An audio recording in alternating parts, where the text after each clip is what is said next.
গত 9 ফেব্রুয়ারি 2026 আসন্ন ত্রয়োদশ জাতীয় সংসদ নির্বাচনে চট্টগ্রাম ৮ আসনে বিএনপির মনোনীত ধানের শীষের প্রার্থী আলহাজ্জ এরশাদ উল্লাহর সমর্থনে শান্তিনগর পুরুষ কেন্দ্র, মোহাম্মদনগর HKC উচ্চ বিদ্যালয় এর পরিচালনা কমিটির উদ্যোগে বিশাল গণসংযোগে নেতৃত্ব দেন চট্টগ্রাম মহানগর বিএনপির সাবেক সহ শ্রম বিষয়ক সম্পাদক ও ৭ নং পশ্চিম শোলশহর ওয়ার্ড ও ৪৩ নং আমিন শিল্প অঞ্চল সাংগঠনিক ওয়ার্ডের নির্বাচন পরিচালনা কমিটির অন্যতম সমন্বয়ক মোহাম্মদ আবু মুছা। এতে উপস্থিত ছিলেন শান্তিনগর পুরুষ কেন্দ্রের আহ্বায়ক মহিউদ্দিন মুকুল, সদস্য সচিব হুমায়ুন কবির, সিনিয়র যুগ্ম আহ্বায়ক আবুল বশর ও কেন্দ্র কমিটির যুগ্ম আহ্বায়ক ও সদস্যবৃন্দ ও বিএনপির অঙ্গ সংগঠনের নেতৃবৃন্দ।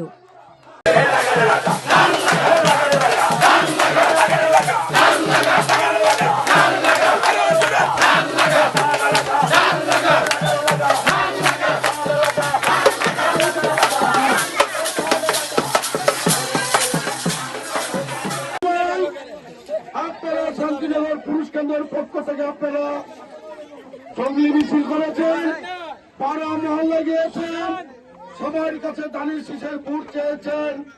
আমি আপনাদেরকে অনুরোধ করব, আজকে রাত 10টার পর হয়তো আর কোনো মিছিল মিটিং হবে না।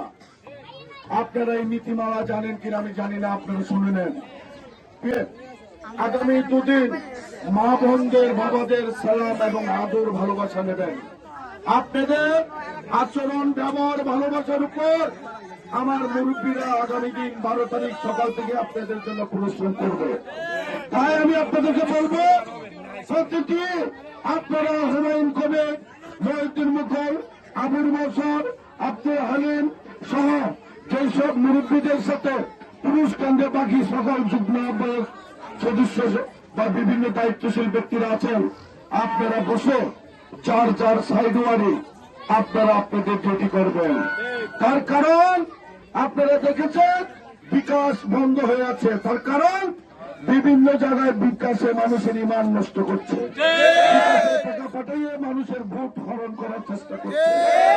তাই কেউ জানি জাতীয়তাবাদী দলের ধানের শীষের ভোট নষ্ট করতে না পারে, কাউকে জানি কেউ কোনো হয়রানি করতে না পারে।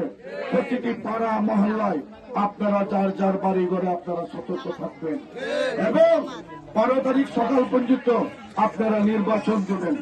তাই আমি আপনাদেরকে অনুরোধ করছি।